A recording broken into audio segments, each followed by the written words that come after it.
Okay, students, let us do part 2, states after the Mauryan Empire. Part 1 we have finished. Now we'll do part 2 and look which are the other states which were developed during the period after the Mauryan Empire. Okay.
Emperor Kanishka. Kanishka's empire extended from Kabul in the west to Varanasi in the east. Gold and copper coins minted by him have been found in North India. The fourth Buddhist council was held in Kashmir during his reign.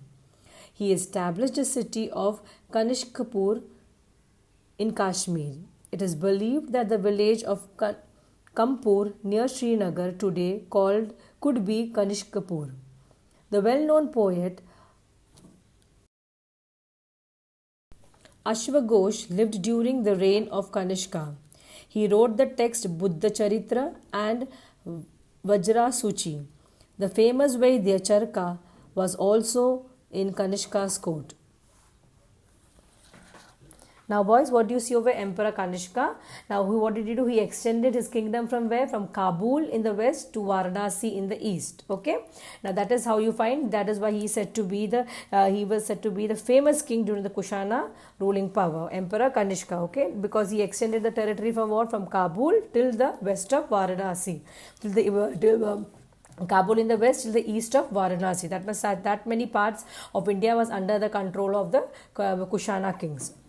Now, what did he do? He even started coins like gold and silver. Okay, both these coins were started during his period of time. The fourth Buddhist council was held in Kashmir during Kushana, that is during Emperor Kanishka. He established a city of Kanishkapur in Kashmir. Now, today, if you go to look, today it is at Kanpur near Srinagar. If you go to look, that is the place where early it was known as Kanishkapur. The well-known poet, there was a well-known poet Ashwaghosh lived during the reign of during the reign of Kanishka. Okay, and what did he do? He wrote the Charitra. He wrote the books. He wrote the text. Wrote the text Buddha Charitra and Varjasuchi. The famous Vaidya Charka was also in the Kanishka's court. Okay, now what you find? That means such great famous people were there during Emperor Kanishka's in the Emperor Kanishka's court. All these people, the poets, the famous, what is the Charka Vaidya? Vaidya is what? A doctor around over there. Okay, he was also there during the Emperor Kanishka when he was ruling. Now, reign over here means the ruling period. Okay, during this period of time, all these famous personalities were also there, and also not only that, he was able to expand his territory from Kabul in the west till Varanasi in the east. Okay, remember he started gold and copper both. Okay, now Kushana kings had bought gold coins, fine. They had bought gold coins, but here you find they were the first to mint gold coins. But during Kanishka's ruling power, when Kanishka became the emperor, you find over there they had gold as well as copper coins also being used.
Now we come to the Gupta dynasty. Okay, the Gupta dynasty. The end of the 3rd century CE saw the rise of the Gupta dynasty in North India. The Guptas remained in power for nearly 3 centuries. Shri Gupta was the founder of the Gupta dynasty. Samudragupta and Chandragupta too were the notable kings of the Gupta dynasty. Okay, now what do you find over here? After the 3rd century, by the end of the 3rd century, a new power came up, a new ruling power came up in the northern part of the country, northern India, and that was the Gupta dynasty. Okay, the Guptas remained in power. They were in power for how many? 3 centuries. That means 100, 300 years. Okay, for 3 centuries, the Gupta dynasty was ruling India. Now, Shri Gupta was the person who founded the Gupta dynasty, and the famous rulers of the Gupta dynasty was Samudragupta and Chandragupta too. Samudragupta and Chandragupta too. Who was the founder, dear boys? The founder was Shri Gupta, and the famous or the wonderful, the well-known ruler over there, the kings were who? Samudragupta and Chandragupta too. Okay, the notable kings. We shall learn more about them. Now, Samudragupta. Samudragupta, the expansion of the Gupta empire began during the reign of Chandragupta I. His son Samudragupta defeated the smaller neighboring kingdoms and extended the empire further. In his time, the Gupta empire spread from Assam up to Punjab. He had also conquered the eastern coast region up to Kanchi in Tamil Nadu. Due to these victories, his power came to be recognized everywhere. As a result, kings on the northwestern frontiers as well as those in Sri Lanka made treaties of friendship with him.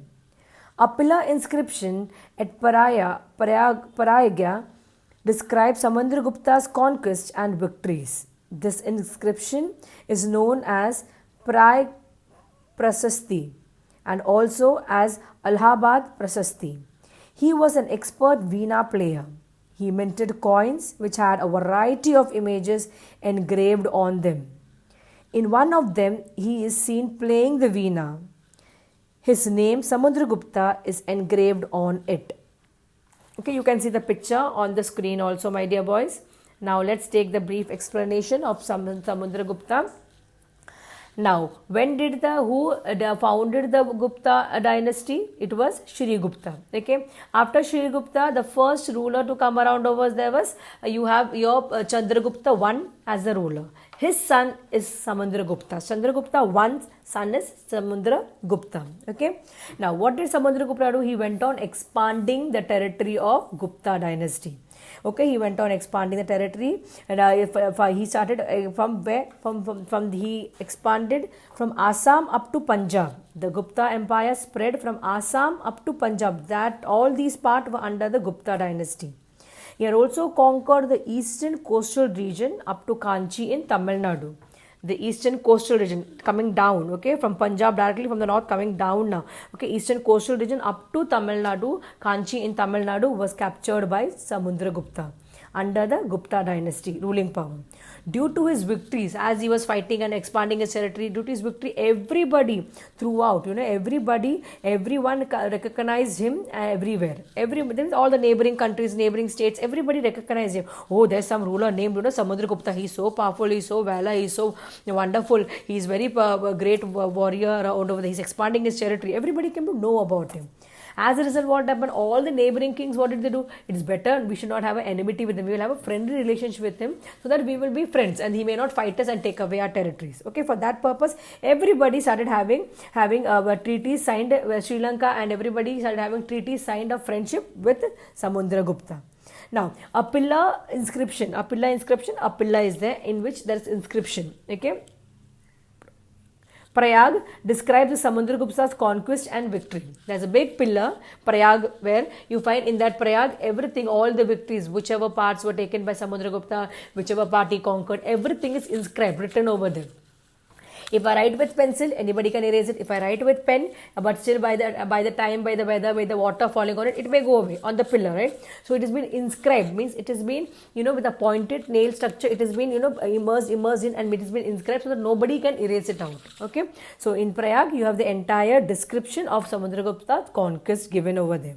This inscription is known as, what is this inscription known as? Prayag Prashasti, and also as Allahabad Prashasti. It is also known as Prayag Prashasti or Allahabad Prashasti. Prashasti means famous, prosperity. Now, here you find he was an expert veena player. Now, who is this he? Samudragupta was good in music and he was an expert veena player. Now, you have one of the coins during his time where you have Samudragupta playing veena, and on the other side the picture of a deity. Okay. Now, in one of them he is playing veena. His name Samudra is engraved on it. Okay, even on the coin you can find the name Samudragupta engraved on it. Clear? One side of the coin has got Samudragupta playing veena, and on the other side you have the deity's picture, and also his name is also engraved, so that people could knew what is the name of the people, were aware of the king's name too. Okay, and when it went to for trade purpose, everybody knew throughout the country.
Down to the next ruler, that is Chandragupta, notable king, that is Chandragupta II.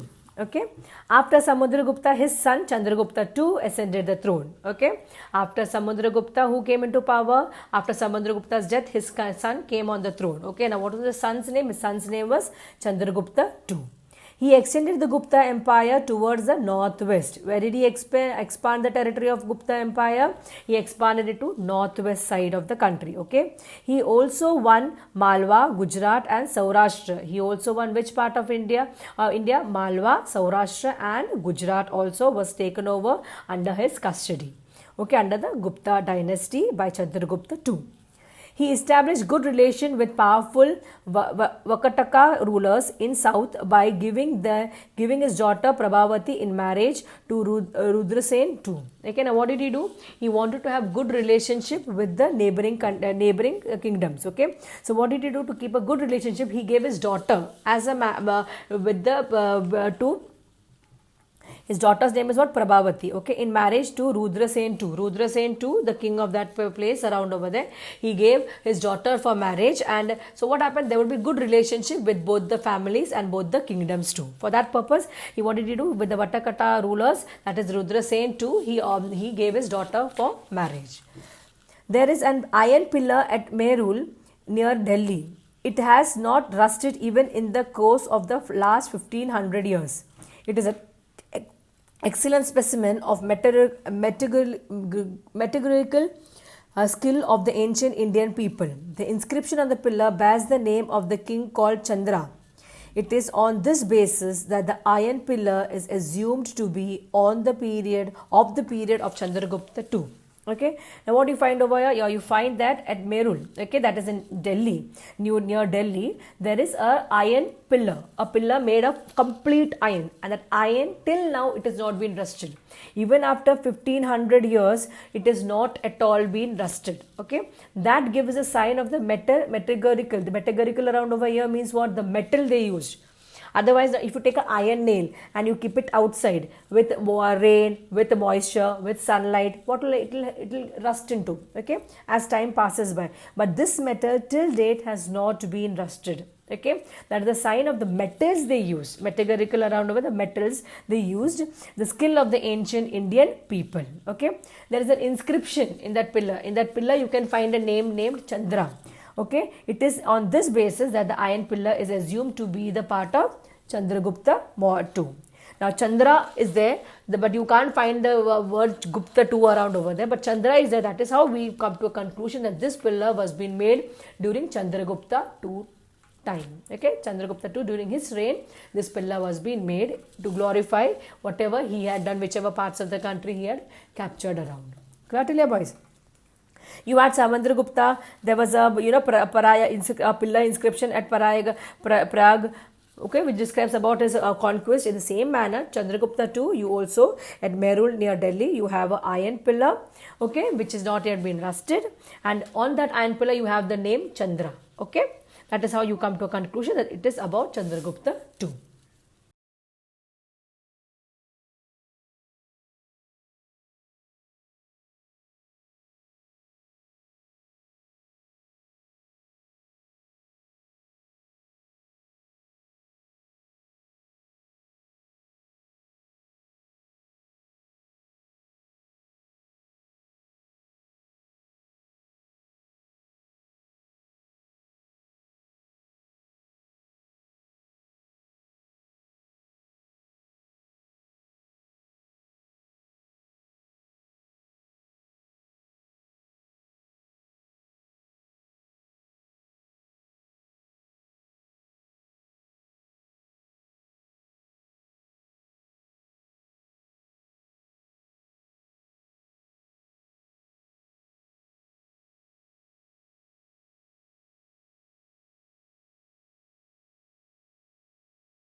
In this period, the Bauddha Bhikkhu Fa Hien came to India from China. He has written an account of his travels in India. From his writings, we learn about the efficient administration of the Gupta emperors. Okay, now Fa Hien, he is from China. He was a Bauddha Bhikkhu. He had come down to India for a visit. So as he was visiting, he was a traveler. Traveler means from one place to another he will visit. And he was a traveler. That means he used to write books during his traveling period. He used to write the experience he had from that particular state which he went to, the king, who was the king, how the king ruled, how many years the king ruled, okay, and how was the people, subjects were happy, or till from which place to which place the kingdom was expanded. All that thing he wrote in his book, okay, and from his writings, that means his books were available even today, okay, it was preserved, archived, it has been kept. So by his writings we learn about the efficient ruling power of the Gupta emperors. Okay, the famous dynasty, Gupta dynasty, which ruled for almost around how many years? 3 centuries, that means 300 years. Okay, and you had the notable kings. One was Samudragupta and one was Chandragupta II.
The Vardhan dynasty.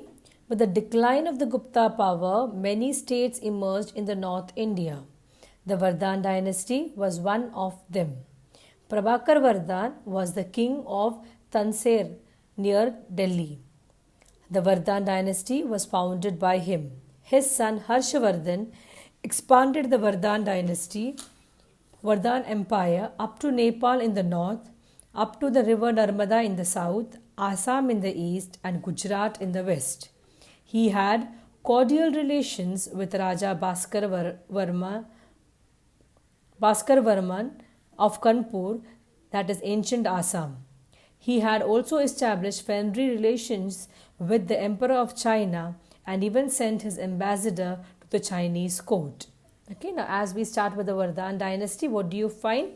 After the Gupta power coming to an end, okay, the new power emerged in the North India, and that was the Vardhan dynasty. Okay, now Prabhakar Vardhan was the king of the Tansir near Delhi. Okay, this place is at Tansir near Delhi, where you find Prabhakar Vardhan was the king. The Vardhan dynasty was founded by Prabhakar Vardhan. Clear? His son Harshavardhan came into power. When his son Harshavardhan became the king, he went on expanding the territory. He went on expanding the Vardhan Empire or the Vardhan dynasty from Nepal in the north up to the river Narmada in the south in India. Okay, Assam in the east till Gujarat in the west. Okay, he had also, now what you find over here, he had also established good relationship. Okay, friendly relationship, cordial means good relation, friendly relationship with Raja Bhaskara Varma of Kanpur, that is ancient Assam. He created, that means they may not attack him because he has taken Assam under his custody, so they may not attack him. So he made a good friendship with them. He had also established friendly relation with one more, that is Emperor of China. Not only that, to show that friendship around it, he sent his ambassador to the Chinese court also. Okay. Now, what did Harshavardhan do? Harshavardhan sent his ambassador to China also, to the Chinese court, to present from India's side. Okay. That means that shows a good relationship between India and China too. Okay. Now, why do we require this good relationship? Okay. Even today, if you go look, we are in good relationship with all our neighboring countries so that they may not attack us. One. Second thing, when we are in problem, they will help us also. Okay, that is why you find even Harshavardhan did the same their technique around over there. He expanded his territory till Assam, and then that is from Narmada in the south, Assam in the east, till Gujarat in the south. Okay, so but he also made friendship with the Assam king around over there, as Raja Bhaskara Varman. Okay, now that is what you find over. Next, coming down, the capital of Harshavardhan's empire was Kanauj. What is the capital of Harshavardhan's empire? Well, Harshavardhan was ruling the Vardhan dynasty. His empire, the capital was Kanauj. Trade flourished during his reign.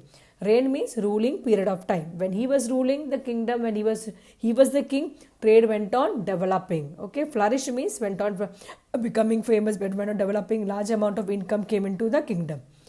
He spent a large portion of his revenue for the welfare of the people. Every 5 years, he would distribute all his wealth amongst the people. Now look at this. Okay, what did he do? He spent large portion of his revenue. That means whatever revenue, trade flourished, so revenue came into the kingdom. When revenue came into the kingdom around over there, he spent it on his subject, on his own people, for the welfare of them. Okay, building canals, building shade, building inns for them. Okay, in this manner. Not only that, what he did every 5 years, after every 5 years, he would distribute all his wealth among the people. Whatever profit they have gotten, everything would be distributed among the people. See how such a great king. That is why the subject loved him. Subject was ready to do whatever he would say around. Okay. Now, next thing, the poet Banabhat wrote Harsha Charitra, a biography of Emperor Harshavardhan. Okay. In his court, a poet named Banabhat, what did he do? He wrote Harsha Charitra. That is the biography of Harshavardhan. Okay. This text provides information on the life and achievements of Harshavardhan. That is, Harsha Charitra is a biography written by Banabhat. Okay, and what does it contain? It contains the entire life and achievements, information about the life of Harshavardhan and also the achievements Harshavardhan achieved. Okay, Harshavardhan had become a follower of Buddhism, but gave generous patronage to other religions too. Now, Harshavardhan belonged, or he followed which religion? He followed Buddhist religion. But that doesn't mean he ill-treated the other people of other religion, no. But he gave due respect, and also what is that? Patronage means due respect to all the other religions also. He wrote 3 Sanskrit plays. He wrote, that means he was a good writer too. Okay, that means he could write.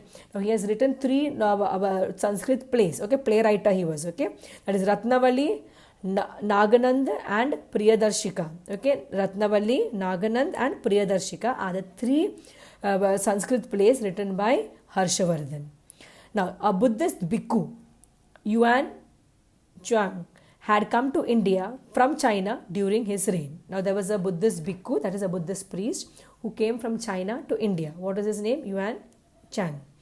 Okay, he had come to India from China during his reign. During his reign means during Harshavardhan's ruling period of time.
As you can see the picture of Yuan Chang. Okay, now what did he do? He traveled to all parts of India. Yuan Chang came to India. Okay, during Harshvardhan's time, he has come from China, he came to India. He traveled all parts of India. He stayed at the Nalanda University for 2 years. On returning to his homeland, he translated many Buddhist manuscripts into Chinese. Okay, now what did he do? He came down to India. He traveled all parts of India. He stayed in the Nalanda University for how many years? For 2 years. Okay, and on returning to his homeland, now which is his homeland? China. On returning to homeland, he translated many Buddhist manuscripts into Chinese. Okay, that means in China also Buddhism was spread by through Yuan Chang. What he was able to do? He was able to translate many of the Buddhist script into Chinese language. Okay, you saw the picture of Yuan Chang, boys. Okay, now he is a Buddhist bhikkhu.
To the last part, powers in the north east India. Okay, powers in the northeast India. A story in Mahabharata tells about the marriage of Arjuna and Ulupi, the princess of Manipur state in East India. The state of Kamrup emerged in the 4th century CE. It was established by Pushyavarman. His name has been mentioned in the pillar inscription of Samudragupta at Allahabad. Many inscriptions of the Kamrup kings are available. The epics Mahabharata and Ramayana uses the name Pragyadosh Jyotish for Kamrup. The capital of that state was Pragyajyotishpur. Today we know it as the city of Guwahati in Assam. Looking at the powers of Northeast India, what do you find? You all might have learned heard the story in Mahabharata about Arjuna and Ulupi. Okay, now the princess of Manipur state in East India. Now who is this Ulupi? Ulupi is the Ulupi. She is from which place? She is the princess of Manipur state in East India. Now the state of Kamrup emerged in the 4th century CE. Kamrup. You have learned about Kamrup even in the early part, okay, during Samudragupta's time. Yes, okay. Now here you find emerged in the 4th century. It was established by Pushpavarman. Okay, his name has been a Pushpavarman's name you can find in the Allahabad's inscription. Okay, by Samudragupta's, even in there you can find the name of this person. Okay, his name has been mentioned in the Pilla inscription at Allahabad. Many inscriptions of Kamrup kings are available. The epics Mahabharata and Ramayana uses the name. What is the name they use? They use Pragyajyotish. Okay, for Kamrup. Now where is this Kamrup? At present it is at Guwahati in Assam. This Guwahati was first known as Kamrup, and Kamrup is what in Mahabharata and Ramayana they use the word as Pragyajyotish. Okay, the capital of the state was Pragyajyotishpur. What was the capital of the state? Kamrup. The capital of the place was named as Pragyajyotishpur. Okay, today we know it as Guwahati in Assam. Okay, boys. So here till here you all are clear how the northern power, northeast India, the powers in northeast India.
In the book Perpillus of the Erithon, Kamrup is mentioned as Krityadiya, or the region of the Kriyat people. The Kamrup kingdom extended in the Brahmaputra river basin, Bhutan, some parts of Bengal and Bihar. During the reign of King Bhaskar Varman, Yuan Chang had visited Kamrup. Okay, now further description of Kamrup is given over here, where you find in the book Perpillus of Erithin, a sea, Erithin Sea, Kamrup is mentioned, okay, as Krityadiya, where Krityadiya means the people. Okay, now the Kamrup kingdom extended from where it extended from Brahmaputra river basin till Bhutan and some part of Bengal and Bihar too. Okay, now during the reign of King Bhaskar Varma, this kingdom was well known, and at that period of time, even Yuan Chang, that the Buddhist bhikkhu, okay, from China, had also visited Kamrup region. Okay, boys.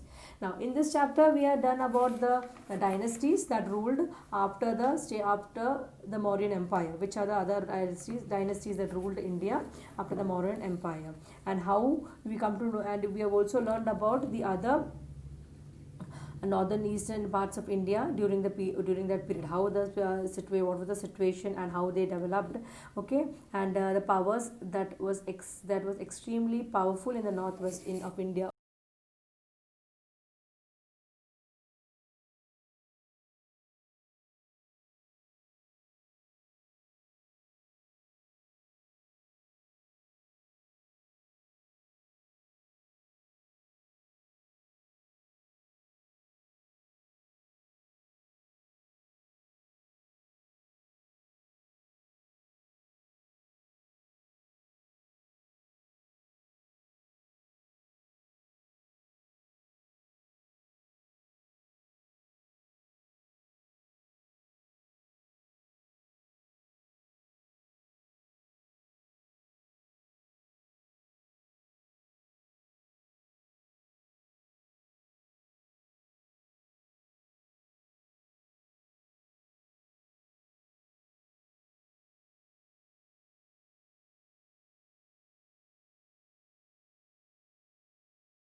Okay, boys, thank you for being a patient listener.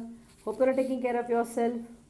Okay, now, dear boys, if you all have any doubt pertaining to this chapter, when you meet your teacher live, okay, when teacher does this chapter with you, she will ask you whether you have got any doubt. Okay, so you can ask the teacher for doubt and get it cleared.